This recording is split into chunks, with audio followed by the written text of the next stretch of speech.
Dans la métropole étincelante de Dubaï, où les gratte-ciel rivalisent avec le ciel et où le désert s'efface sous des merveilles architecturales, vivait Ahmed Al-Mansouri, un entrepreneur de 35 ans au sommet de sa gloire. Fils d'une famille influente d'hommes d'affaires émiratis, Ahmed avait transformé des étendues de sable aride en complexes résidentiels luxueux et en tours futuristes qui redessinaient l'horizon de la ville. Son empire immobilier était un symbole de modernité, et son nom résonnait dans les cercles d'élite comme celui d'un visionnaire discret mais implacable. Il portait des costumes taillés sur mesure, menait des réunions dans des bureaux vitrés dominant la skyline, et signait des contrats à plusieurs zéros avec une aisance presque mécanique. Pourtant, sous cette façade impeccable, Ahmed ressentait un vide insidieux. Chaque succès, chaque tour érigé semblait l'éloigner d'une part de lui-même qu'il ne savait nommer. Était-ce le poids des attentes familiales? La solitude masquée par une vie trépidante? Il ne trouvait pas les mots, mais ce malaise le suivait comme une ombre. Un après-midi torride, alors que le soleil brûlait les rues de Dubaï, Ahmed décida d'échapper à son emploi du temps surchargé. Il gara sa Bentley près du quartier animé de Deira, un dédale de ruelles où l'ancien et le moderne se côtoyaient dans une harmonie chaotique. Les effluves d'épices flottaient dans l'air, mêlés aux cris des marchands vantant leurs étoffes et leurs bijoux. Cherchant un refuge, il poussa la porte d'un petit café niché entre deux boutiques, un lieu qui tranchait avec le clinquant habituel de la ville. L'intérieur était un voyage en soi, des masques tribaux aux expressions figées décoraient les murs ocre, des tissus wax aux motifs éclatants rouge, jaune, bleu drapaient les tables en bois brut, et une mélodie douce, jouée sur un instrument qu'il ne reconnut pas, emplissait l'espace. Ahmed s'installa près d'une fenêtre donnant sur la rue grouillante et commanda un café noir, laissant la chaleur de la tasse apaiser ses pensées. La porte tinta, et une femme entra, captant immédiatement son attention. Grande, élancée, elle avait une peau d'ébène qui semblait absorber la lumière et des dreadlocks épaisses qui cascadaient sur ses épaules. Sa robe, un patchwork de motifs africains vibrants, semblait danser à chacun de ses pas. Elle s'approcha du comptoir avec une grâce naturelle et commanda un thé à la menthe, sa voix douce mais assurée résonnant dans le petit espace. Ahmed, intrigué, sentit une impulsion inhabituelle le pousser à agir. Il se leva, ajusta sa veste, et s'approcha d'elle. « Bonjour, je m'appelle Ahmed, » dit-il, un sourire timide aux lèvres. « Je ne peux m'empêcher de remarquer votre robe. Elle est magnifique. D'où vient-elle » La femme se tourna vers lui, ses yeux sombres pétillants de curiosité. « Bonjour, Ahmed. Je m'appelle Amina. Merci pour le compliment. Ma robe vient du Ghana, mon pays natal. Je suis ici à Dubaï pour partager ma culture et mon article. » Ahmed, fasciné, sentit une étincelle s'allumer en lui. « Votre art? Quel genre d'art faites-vous? » « Je suis musicienne, » répondit Amina, une lueur de fierté dans la voix. « Je joue de la kora, un instrument traditionnel africain. Je suis venue à Dubaï pour donner des concerts et enseigner ma musique. » Il n'avait jamais entendu parler de la kora, mais la passion d'Amina était contagieuse. « C'est incroyable. J'adorerais en savoir plus. » Elle lui offrit un sourire chaleureux. « Si vous êtes intéressé, je donne un concert demain soir au Centre culturel de Dubaï. Vous êtes le bienvenu. » « Je serai là, » répondit Ahmed sans une once d'hésitation, sentant que cette rencontre marquait le début de quelque chose d'inattendu. Le lendemain, Ahmed arriva au centre culturel avec une excitation qu'il n'avait pas ressentie depuis des années. La salle bourdonnait d'une foule éclectique expatriés, locaux, touristes, miroir du cosmopolitisme de Dubaï. Il prit place au 3e rang, observant les détails du lieu, les lustres en cristal suspendus au plafond, les tapis perçants au sol, et l'attente palpable dans l'air. Quand Amina monta sur scène, vêtue d'une robe ghanéenne aux teintes dorées et rouges, elle semblait irradier une lumière intérieure. Elle s'assit avec sa kora, une harpe aux 21 cordes sculptées dans du bois et tendu de peau de chèvre, et pinça les premières notes. Le son qui en jaillit était envoûtant, un mélange de douceur mélancolique et de rythme vibrant, comme un chant venu d'un autre temps. Les mélodies évoquaient des rivières tumultueuses, des plaines infinies, des histoires anciennes. Ahmed sentit son cœur s'accélérer, transporté par une émotion qu'il ne comprenait pas encore. À la fin du concert, le public se leva dans une ovation unanime. Ahmed, encore sous le charme, se fraya un chemin jusqu'aux coulisses. Amina, votre performance était extraordinaire, dit-il, la voix empreinte d'admiration. Je n'ai jamais rien entendu de tel. Vous avez un talent incroyable. Amina rougit, baissant les yeux un instant. Merci, Ahmed. Ça me touche beaucoup. Ils décidèrent de prolonger la soirée sur une terrasse surplombant la ville. Sous un ciel piqueté d'étoiles, avec les lumières des gratte-ciel scintillants comme des joyaux, ils échangèrent leurs histoires. Amina raconta son enfance dans un village ghanéen près de Kumasi, où les journées étaient rythmées par les chants des griots et les rires des enfants. Son grand-père, un maître de la Kora, lui avait transmis cet art ancestral, lui enseignant patience et respect à travers chaque note. Elle avait quitté son pays à 25 ans, déterminée à porter sa musique au-delà des frontières, malgré les doutes et la précarité.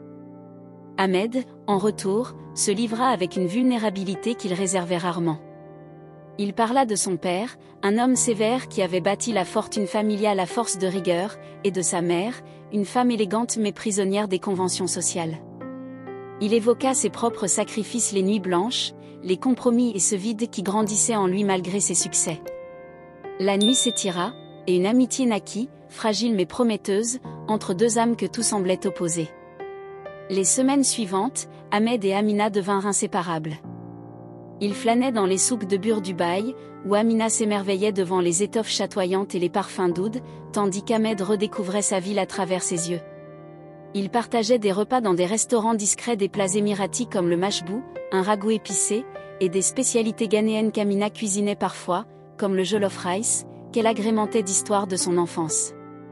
Ahmed admirait la simplicité d'Amina, sa capacité à trouver de la beauté dans les détails, un sourire d'un passant, le chant d'un oiseau au milieu du béton. Elle lui apprenait à ralentir, à écouter, à ressentir.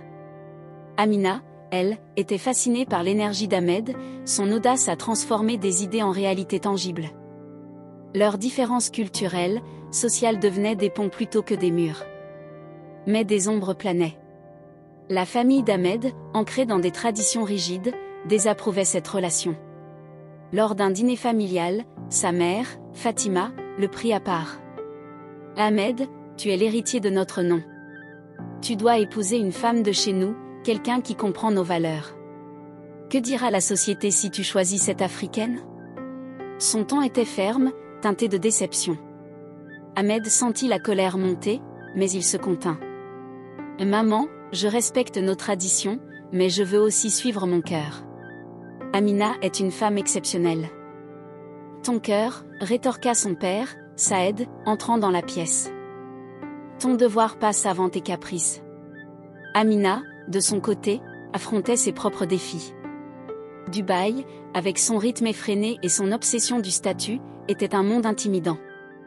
Elle croisait parfois des regards méfiants dans les centres commerciaux ou entendait des murmures sur son accent, sa peau, ses origines. Lors d'un atelier de musique, une participante avait même demandé « Pourquoi une Africaine enseigne ici ?» Amina avait souri, répondu avec grâce, mais les mots l'avaient blessée. Un soir, alors qu'il regardait le soleil se coucher sur le désert depuis une dune, Ahmed prit sa main. « Amina, je veux que le monde entende ta musique. Laisse-moi organiser un grand concert pour toi. » Avec ses contacts et son flair, il réserva le théâtre à Laptour, une salle prestigieuse, et lança une campagne pour attirer un public nombreux. Le soir du concert arriva, et la salle était comble, plus de 2000 spectateurs, des diplomates aux amateurs d'art. Amina monta sur scène, vêtue d'une robe rouge éclatante ornée de perles, sa kora dans les bras. Sa nervosité s'évanouit dès les premières notes, et elle joua avec une intensité qui fit vibrer l'audience. Chaque mélodie racontait une histoire, l'espoir, la lutte, la résilience. À la fin, le public se leva, applaudissant à tout rompre. Ahmed l'attendait dans les coulisses, les yeux brillants. Il la serra dans ses bras. « Tu as été incroyable, Amina. Je t'aime. Je veux passer ma vie avec toi. » Les larmes aux yeux, elle murmura « Je t'aime aussi, Ahmed. » Oui, 1000 fois oui. Mais leur joie fut de courte durée. Quand Ahmed annonça ses fiançailles à sa famille, l'atmosphère devint glaciale. « Tu nous déshonores, » déclara Saïd, le visage dur. « Si tu persistes, tu devras choisir entre elle et nous. Déchiré, Ahmed partit pour un voyage d'affaires à Abu Dhabi, espérant trouver une solution. Pendant ce temps, Amina, seule dans son petit appartement, écrivit une lettre qu'elle glissa sous sa porte. Cher Ahmed, je sais que tu fais face à un choix impossible. Je t'aime plus que les mots ne peuvent le dire, mais je ne veux pas te séparer de ta famille. Si tu choisis de suivre ton cœur, je serai là, à tes côtés. Sinon, je comprendrai, même si ça me brise. Je veux juste ton bonheur. Amina. De retour à Dubaï, Ahmed trouva la lettre et sentit son cœur se serrer. Il comprit que sa vie ne serait jamais complète sans Amina. Il la retrouva dans le café où ils s'étaient rencontrés, la prit dans ses bras et dit « Tu es mon avenir. Veux-tu m'épouser ?» Elle hocha la tête, émue, et ils organisèrent une cérémonie simple mais belle, entourée d'amis proches et de quelques cousins d'Ahmed qui avaient bravé la désapprobation familiale. Les parents d'Ahmed n'étaient pas là, mais un bouquet de fleurs arriva le lendemain avec une carte « Que votre chemin soit béni ». Un pas timide vers la paix. Les années passèrent, et Amina s'épanouit à Dubaï. Elle ouvrit une école de musique, enseignant la kora à des enfants de toutes origines, et devint une ambassadrice de la culture africaine. Ahmed, inspiré, lança une fondation pour promouvoir les arts du continent, mêlant leurs visions. Ils eurent une fille, Léla, dont les rires résonnaient comme une mélodie dans leur maison. Un jour, Saïd et Fatima vinrent leur rendre visite. Assis autour d'un thé, ils écoutèrent Léla jouer une comptine sur une petite kora. Les barrières tombèrent doucement, et une réconciliation fragile s'amorça. Dans la ville scintillante de Dubaï, Ahmed et Amina construisirent une vie riche de sens, prouvant que l'amour peut transcender les frontières. Leur histoire devint un symbole d'unité, un rappel que la diversité est une force quand elle est accueillie avec cœur. Cette histoire nous enseigne que l'amour véritable est un acte de courage. Il demande de défier les préjugés, de surmonter les attentes et de choisir l'authenticité, même au prix de sacrifices.